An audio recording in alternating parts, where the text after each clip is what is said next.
Students, आज की इस वीडियो में हम chemical properties of P block elements यानी कि पी ब्लॉक एलिमेंट्स की केमिकल प्रॉपर्टीज़ और उसमें भी ग्रुप 15 की पी ब्लॉक एलिमेंट में ग्रुप 15 की केमिकल प्रॉपर्टीज़ के बारे में आज हम डिस्कस करने जा रहे हैं। तो इस वीडियो को ध्यान से देखें, ठीक है। देखिए, पहली प्रॉपर्टी होती है नंबर 1, रिएक्टिविटी टूवर्ड्स मेटल, यानी कि मेटल के साथ अगर ग्रुप 15 के एलिमेंट्स रिएक्शन करें तो क्या कंपाउंड बनते हैं।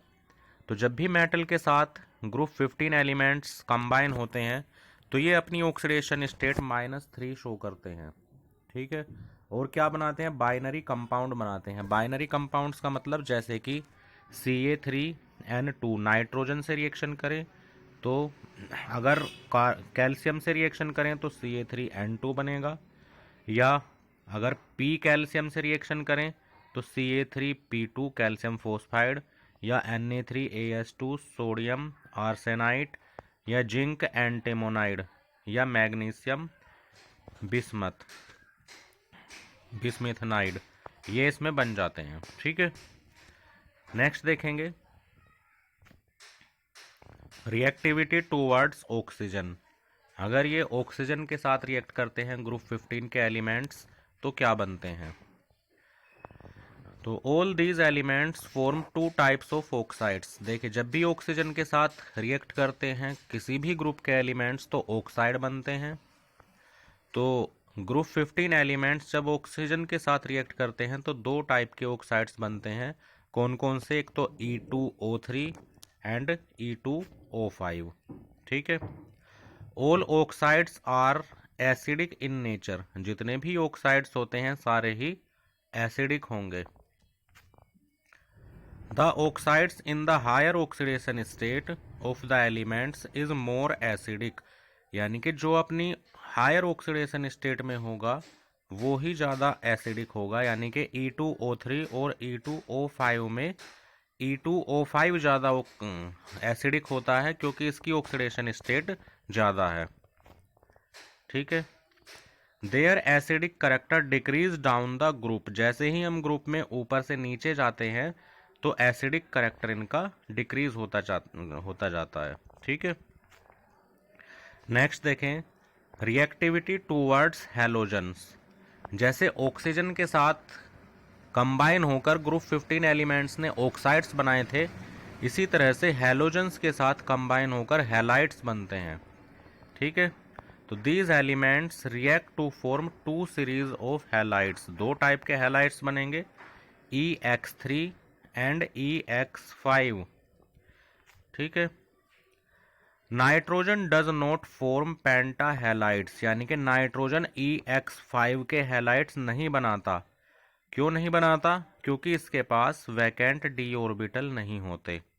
तो due to non availability of the d orbitals in its valence shell. Pentahalides are more covalent than trihalides. जितने भी पेंटाहेलाइड्स यानी कि EX5 फॉर्म में मिलते हैं वो सारे ही ट्राईहेलाइड्स से ज़्यादा कोवेलेंट होते हैं। All the trihalides of these elements except those of nitrogen are stable. जितने भी ट्राईहेलाइड्स होते हैं वो सारे ही कैसे होंगे, स्टेबल होंगे, जबकि पेंटाहेलाइड्स स्टेबल नहीं होते। पेंटाहेलाइड्स डिकम्पोज होकर ट्राईहेलाइड्स ही बना देते हैं। In case of nitrogen only NF3 is known to be stable. NF3 के नाइट्रोजन के केस में केवल NF3 ही स्टेबल होता है, बाकी अनस्टेबल होंगे। नेक्स्ट प्रॉपर्टी है रिएक्टिविटी टूवर्ड्स हाइड्रोजन। तो ऑक्सीजन के साथ रिएक्ट होकर ऑक्साइड्स बने, हैलोजन्स के साथ रिएक्ट होकर हैलाइड्स बनते हैं, इसी तरह से हाइड्रोजन के साथ रिएक्ट होकर हाइड्राइड्स बनते हैं, ठीक है। तो all the elements of group 15 form hydrides of the type EH3। तो EH3 टाइप्स के हाइड्राइड्स हाइड्रोजन के साथ ग्रुप 15 वाले बनाते हैं। अब अगर इनकी स्टेबिलिटी की बात करते हैं तो the stability of hydride decrease from NH3 to BiH3, यानी कि ग्रुप में हम अगर ऊपर से नीचे की ओर को चलते हैं ग्रुप 15 में तो इनकी स्टेबिलिटी डिक्रीज होती चली जाती है। अब डिक्रीज क्यों होती है? क्योंकि एटॉमिक साइज ग्रुप में ऊपर से नीचे तक जाने में बढ़ता चला जाता है। ठीक है, तो नाइट्रोजन का साइज तो छोटा रहेगा और Bi का साइज काफ़ी बड़ा हो जाएगा, तो न्यूक्लियस और आउटर मोस्ट सेल के बीच की डिस्टेंस बढ़ जाएगी।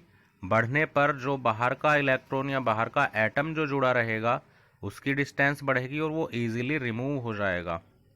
तो इसलिए स्टेबिलिटी हाइड्राइड्स की ग्रुप में ऊपर से नीचे जाने पर घटती चली जाती है। नेक्स्ट है the reducing character of the hydrides increase. Reducing character group में ऊपर से नीचे जाने पर बढ़ता चला जाता है। अब ऐसा क्यों होता है? रिड्यूसिंग करेक्टर का मतलब जो भी कंपाउंड जितने हाइड्रोजन डोनेट कर सकता है वो उतना ही ज़्यादा रिड्यूसिंग करेक्टर शो करेगा।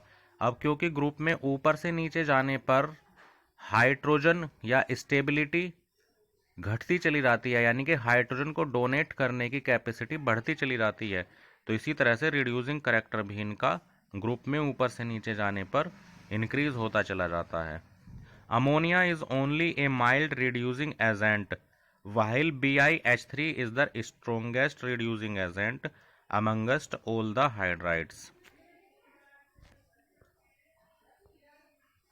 अब अगर हाइड्राइड्स की बात करें तो सारे हाइड्राइड्स बेसिक होते हैं। जैसे ऑक्साइड्स हमने एसिडिक बताए थे, ऐसे ही हाइड्राइड्स सारे बेसिक होंगे और ये बेसिसिटी डिक्रीज होती चली जाती है ग्रुप में ऊपर से नीचे को बढ़ने पर। ठीक है, क्योंकि बेसिक कौन होगा? जिसके पास इलेक्ट्रॉन का लोन पेयर प्रेजेंट होगा। इलेक्ट्रॉन के लोन पेयर तो इन सभी पे प्रेजेंट होते हैं, लेकिन नाइट्रोजन का साइज क्योंकि कम होता है तो इसके न्यूक्लियस द्वारा लार्ज अट्रैक्शन फोर्स से उन इलेक्ट्रॉन्स को पकड़े रखते हैं और इजीली ये उन्हें डोनेट नहीं करने देते। तो इसीलिए बेसिसिटी NH3 की सबसे ज़्यादा होती है, PH3 की उससे कम, और धीरे धीरे ये घटती चली जाती है। रीज़न क्या होगा? रीज़न होगा increase of atomic size group में ऊपर से नीचे बढ़ने पर, क्योंकि एटॉमिक साइज बढ़ता है तो इसीलिए इनकी बेसिसिटी घटती है।